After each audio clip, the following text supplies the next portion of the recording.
안녕하세요. 강남 LK 김홍열 원장입니다.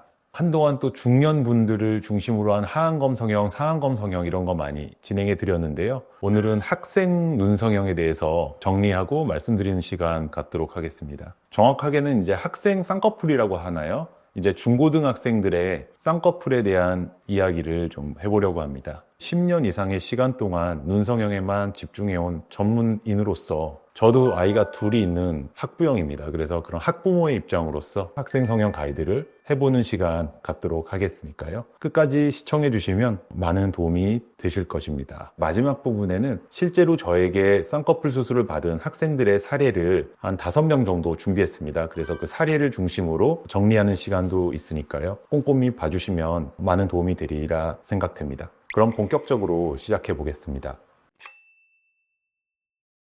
학생 쌍꺼풀 언제부터 가능한가? 이게 이제 가장 많이들 궁금해하시는 이슈입니다. 우리 애가 미성년인데 성형이라는 것을 해도 되는 것인가? 이런 궁금증들이 있으실 텐데요. 성형에는 코 성형도 있고 눈 성형도 있고 다양한 종류가 있지 않습니까? 근데 유달리 학생 시절, 그러니까 미성년에 적용되는 성형은 이제 쌍꺼풀 수술 하나 정도로 알고 계실 겁니다. 그 이유가 있습니다. 우리 학생들 성장기 아닙니까? 발육이 되고 키도 크고 얼굴의 모습도 매해 조금씩 달라지게 되는데요. 이 눈 주변의 뼈와 눈꺼풀의 이 구조는 얼굴의 다른 부분보다도 빨리 성장이 종결이 됩니다. 의학적으로는 만으로 한 14세 전후면은 눈 주변의 성장은 거진 종결이 됐다고 봅니다. 성인이 돼서도 크게 바뀔 것이 없는 것입니다. 물론 이제 노화의 과정은 포함된 것이 아니라 성년으로서의 성장은 만 14세면은 이미 종결이 됩니다. 예를 들어서 다른 부위, 코 성형 같은 경우는 만 16에서 17세 사이에 종결이 된다고 알려져 있고, 아래 턱 부위 같은 경우는 만 18세에서 20세까지도 조금씩 변한다고 합니다.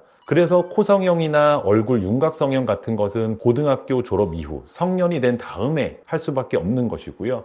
눈 성형만은 독특하게 눈 주변의 해부학적인 성장이 만 14세면은 종결이 되기 때문에 조금 더 일찍 성형이 가능한 것인 그 근거가 되는 것입니다. 그래서 만 14세 이후에는 사실 눈 성형, 특히 쌍꺼풀 성형은 해도 무방하다는 점을 말씀을 드리겠습니다. 그래서 실제로 제가 여기 이제 현장에 있다 보면은 가장 많이 하는 연령은 이제 중3에서 고1 넘어가는 그 시점에 가장 많이 하고요. 그 다음에 고3에서 사회를 진출하거나 혹은 대학 진학을 앞둔 그 시점에 가장 많이 하게 됩니다. 아무래도 신체 성장도 충분히 안정이 돼 있고 회복 기간도 이제 방학 때는 길게 확보할 수 있지 않습니까? 그리고 고등학교 입학이나 대학 진학 전에 좀 변화를 하는 것이 주변 친구들도 이렇게 바뀌고 하는 그런 와중이니까 그러한 것 같습니다. 처음 이제 시작을 해드리는 시기는 가장 어린 시기는 중2 정도로 잡고 있습니다. 그 이유는 너무 어린 나이에 성형을 하는 것은 제가 조금 추천을 드리지 않는 이유를 조금 말씀을 드리면요. 간혹 초등학생이나 중학교 1학년 학생들도 쌍꺼풀에 관심이 있어서 상담을 오곤 합니다. 하지만 이 경우에는 저는 이제 아주 특별한 이유가 아니면은 1, 2년 더 있다가 오는 것을 권하는데요. 그 이유는 좀 몇 가지가 있습니다. 첫 번째로는 피부 조직이 너무 어리게 되면요. 나이가 젊게 되면은 피부 탄력이 굉장히 강할 거 아닙니까? 피부가 아주 쫀쫀하죠. 그래서 이러한 경우에는 역설적으로 피부에 흉터가 더 남을 수 있다는 점을 아셔야 됩니다. 피부가 아무는 속도는 물론 빠르죠. 어릴수록. 근데 최종적인 흉터가 남는 것에 있어서는 꼭 어린 나이가 좋은 것은 아니라는 것입니다. 두 번째로는 당연히 추측을 해보셨을 수 있겠는데요. 성장 시기가 좀 남지 않았습니까? 그 시기에 무리해서 앞당겨서 쌍꺼풀 수술을 할 경우에는 우리 얼굴이 바뀌고 눈꺼풀의 성장이 이루어짐에 따라서 다른 변수가 생긴다는 것입니다. 쌍꺼풀이 풀리거나 그때는 대칭이 맞았는데 조금 더 성장하고 변모함에 따라서 대칭성이 흐트러지게 되는 경우, 이런 경우들이 있을 수 있겠습니다. 그래서 저는 중학교 1학년 안쪽 미만에서는 미용 목적으로 하는 쌍꺼풀은 잘 권하지 않고요. 적어도 중2 정도는 됐을 때 생각을 해보시는 것이 맞다. 그리고 가장 많이 하는 시기는 중3에서 고1, 고3에서 대학 진학할 때이다. 이렇게 정리를 해보겠습니다. 사실은 학생 쌍꺼풀을 접근함에 있어서 제가 실제로 한 명의 성형외과 전문의이기도 하지만 학부모의 입장으로서 아이들을 상대하고 또 부모님들의 의견을 들을 때 가장 중요하게 생각하는 것은 사실은 이런 신체적인 성장보다는 정서적인 부분입니다. 학생 시기, 특히 중2병이라고도 하죠. 중2병, 중3병 뭐 많은데요. 어쨌든 미성년의 시기에는 질풍노도의 시기 아니겠습니까? 저만 해도 어릴 때 때로는 부모님이나 이제 선생님 말씀에 좀 거역하고 반항 심리가 들끓어 오르고 이런 성미를 갖고 있었는데요. 나이가 40이 훌쩍 넘고 하다 보니 많이 누그러지고 잠잠해지는 것 같기도 한데요. 아무튼 이런 학생 시기는 이런 심리적인 기복이 심하고 충동적인 결정을 할 수도 있고요. 그래서 이러한 정서적인 부분이 상담 때 사실 중요한 질문 몇 가지만 하면 제가 또 바로 캐치를 할 수가 있거든요. 제가 보는 5가지 중요한 정서적인 부분이 있는데 첫 번째로는 그 인내심입니다. 좀 인내심이 좀 있어야 합니다. 수술 후 마술을 부리는 게 아닙니다. 핏멍이 들 수도 있고요. 생각보다 많이 부을 수도 있습니다. 그렇게 붓기가 빠지면서 모양이 나타나는 것인데 수술 후 회복 기간을 좀 차분히 기다릴 수 있는 정도의 인내심은 미성년자인 학생이다 하더라도 성형을 받고자 하면은 그 정도의 인내심이 있어야 합니다. 두 번째로는 이해력이 좀 있어야 돼요. 이 수술 과정은 이렇고 방법은 이렇고 이런 것을 의료진이나 저희 스태프들이 설명을 했을 때 이해를 할 줄 알아야 됩니다. 그냥 마술을 부린다, 성형이라는 마법을 부린다 이렇게만 생각을 하고 설명에 귀 기울일 수 없는 능력이라면 성형할 준비가 아직 안 됐다고 저는 봅니다. 당연히 협조적인 성향을 갖고 있어야 됩니다. 어떤 친구들 보면은 본인이 성형하러 왔는데 어머니나 아버님이 이렇게 받들고 와요. 아이고 우리 애를 잘해주세요. 애는 그냥 뚱하고 부모님한테나 의료진한테 감사할 줄도 모르고 그냥 내 눈을 한번 잘해보세요. 뭐 이런 태도로 뚱한 표정으로 그러한 태도로 보인다든지 한다면 성형을 받을 준비가 되어 있지 않다. 그렇게 여깁니다. 그리고 세 번째로 제가 보는 것은 진지한 태도입니다. 진지함인데요. 단순히 충동적인 선택은 아닌지 SNS, 페이스북에서 본 내 친구의 전후 사진이 멋지고 예뻐져서 나도 그냥 무조건 해야 된다. 이렇게 생각하는 것은 아닌지라는 검토가 필요합니다. 진지하게 내 외모를 자존감을 회복하고 밝은 성격으로 이어질 수 있는 것인지 충동적인 것인지 어떤 우울감이나 우울증을 회피하기 위한 도피처는 아닌지 그런 경우는 이제 성형에 맞지가 않죠. 그러한 정서적인 부분을 꼭 체크가 필요합니다. 그 다음에는 뭐 비슷한 이야기인데요. 약간 좀 성숙함이 필요합니다. 성숙함은 아까 말한 협조성, 인내력, 진지함과 다 연결되는 부분이겠죠. 그래서 그거는 이제 어떤 것인지 당연히 아실 거고요. 가장 중요한 거 하나가 있습니다. 그것은 자기 주도성이라고 생각해요. 때로는 학생 성형이 부모님 손에 이끌려서 왔는데 본인은 성형이 뭔지, 성형이 필요한지도 전혀 몰라요.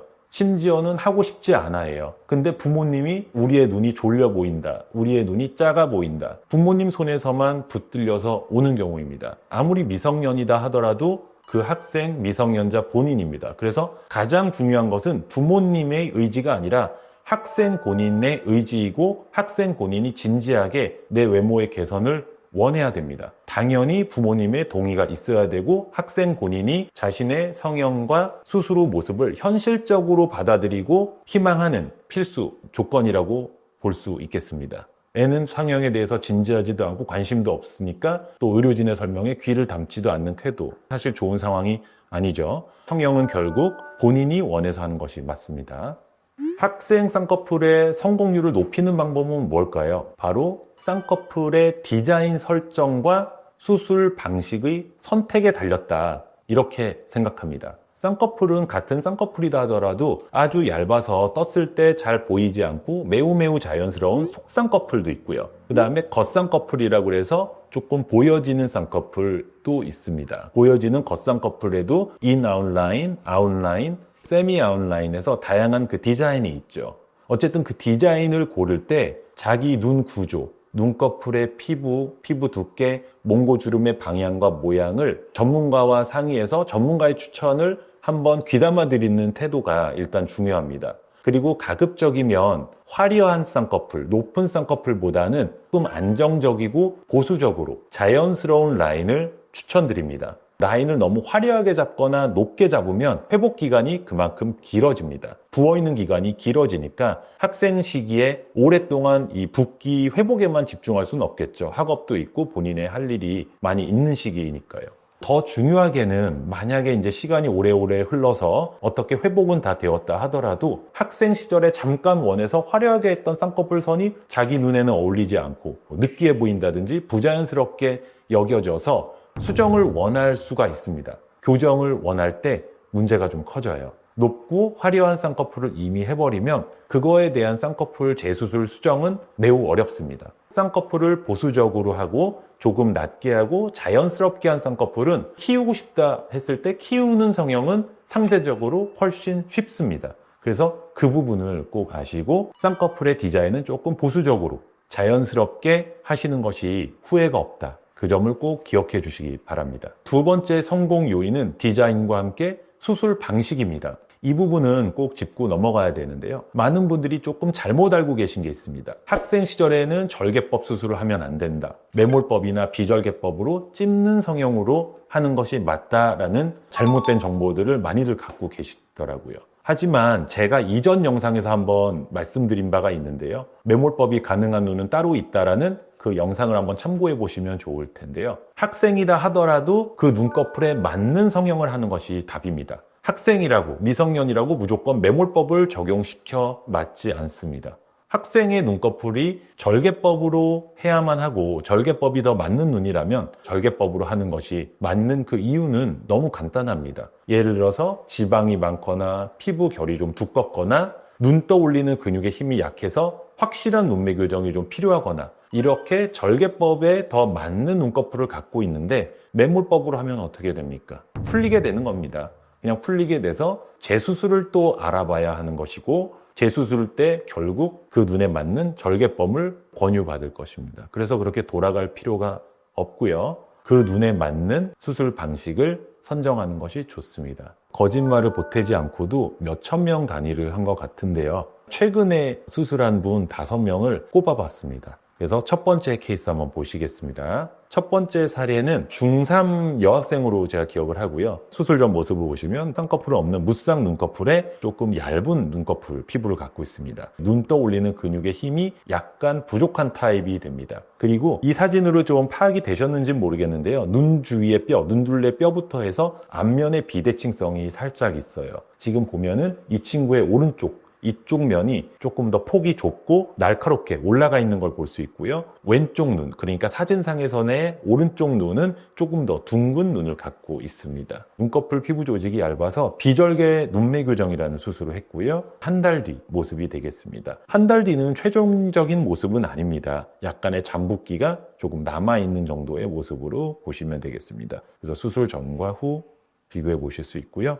라인은 이제 인, 아웃 라인이라고 그래서 조금 자연스럽고 안에서 시작해서 밖으로 뻗어나가는 그런 디자인을 했습니다. 두 번째 사례는 역시 눈꺼풀 피부 조직이 얇고 뜨는 힘이 좋아서 비절개법으로 한 친구입니다. 이 친구는 이제 눈매 교정은 하지 않았습니다. 아마 고등학생으로 제가 기억을 하고 있습니다. 수술 전과 후를 한번 보시면 되는데 이 친구는 수술 후 모습이 한 달이 아니라 불과 수술 후 일주일 정도 된 모습입니다. 그래서 붓기 회복이 이제 이런 정도로 비절개는 빠르다는 걸 한번 보여드리고 싶었고요. 자세히 보시면 이제 속눈썹 방향이 특히 왼쪽 눈이 조금 이렇게 올라갔네요. 이거는 이제 붓기가 남아있다는 증거이고 한두 달 정도 지나면서 붓기가 빠지면 속눈썹에 올라갔던 방향도 차분하게 적정한 수준으로 내려오게 된다는 거. 세 번째 사례입니다. 세 번째 사례 수술 전 이 친구 모습을 보면은 조금 날카로운 눈매죠. 눈꼬리가 약간 이렇게 올라간 조금 날카로운 느낌을 주는 눈매입니다. 이 친구는 이제 디자인적인 고민을 많이 했고요. 수술 방식은 이제 절개법과 앞트임을 해주었습니다. 앞트임을 했을 때 수술 후 모습을 보면은 앞쪽에 갈고리처럼 내려간 몽고주름이 내측 상방으로 위트임이라고도 표현하기도 하죠. 그렇게 터짐으로써 눈이 전체적으로 시원해 보이는 것뿐만 아니라 수술 전에 비해서는 덜 날카로운 눈매라고 해야 될까요? 오히려 조금 고양이상으로 매력적인 눈매로 바뀐 케이스입니다. 좀 날카로운 눈매를 중화시킴으로써 약간 매력으로 발산한 케이스입니다. 네 번째 사례는 수술 전 모습을 보시면 눈이 뭔가 주는 느낌이 좀 밋밋하죠. 우리 편한 말로 좀 싱겁고 약간 조금 처지고 졸려 보이는 인상도 조금 있어요. 쌍꺼풀을 이제 절개법으로 계획하였고 뜨는 힘을 좋게 해서 밋밋해 보이거나 싱거워 보이지 않게 좀 또렷하게 하기 위한 눈매 교정까지 같이 시행했던 케이스입니다. 이분은 뭐 거의 몰라보겠죠. 감춰졌던 예쁜 검은 눈동자가 많이 나타나면서 또렷해 보이고 졸려 보이는 인상은 싹 없어졌고 전후 보시면 이 눈썹만이 이 친구가 맞다는 거를 눈썹 털의 방향이나 모습만이 증거를 하고 있네요. 마지막 케이스는 이제 학생 쌍꺼풀에서 가용할 수 있는 가장 많은 성형을 도입한 케이스입니다. 먼저 보면은 눈 일단 졸려 보이고요. 밋밋해 보이고요. 앞쪽 몽고줄은 굉장히 심해서 눈 사이 멀어 보이고 눈의 폭이 굉장히 좁고 작아 보입니다. 요 미간 사이가 뭔가 조금 더 답답해 보이죠. 이러한 정도의 눈이면은 절개법으로 쌍꺼풀 확실히 해주고 눈매 교정도 필요하고 앞트임을 하되 약간 광범위한 적극적인 앞트임까지 모두 필요한 케이스입니다. 그리고 실제 수술 기록지를 제가 체크해 보니까 좌우에 눈 떠올리는 근육의 비대칭도 굉장히 심했다고 하더라고요. 우리가 보는 오른쪽 눈, 그러니까 이 학생 본인의 왼쪽 눈의 근육 힘이 상대적으로 반대쪽에 비해서 매우 부족했다고 수술 기록지 되어 있었습니다. 일주일차 모습 한번 영상으로 보시겠습니다. 수술 전의 모습이 뭐 온데간데 없죠. 눈이 굉장히 커졌고 예뻐졌네요. 일주일쯤 실밥 뺀 직후의 모습이고요. 다시 한 달 뒤에 붓기가 좀 더 빠졌을 때, 눈을 떴을 때 한번 보시겠습니다. 앞트임이 되어서 눈의 가로폭이 좁아 보이는 것을 많이 보완했고 쌍꺼풀 유지 잘 되고 있고 눈빛이 좀 초롱초롱해졌죠. 인상이 많이 밝고 좋아진 것 같습니다.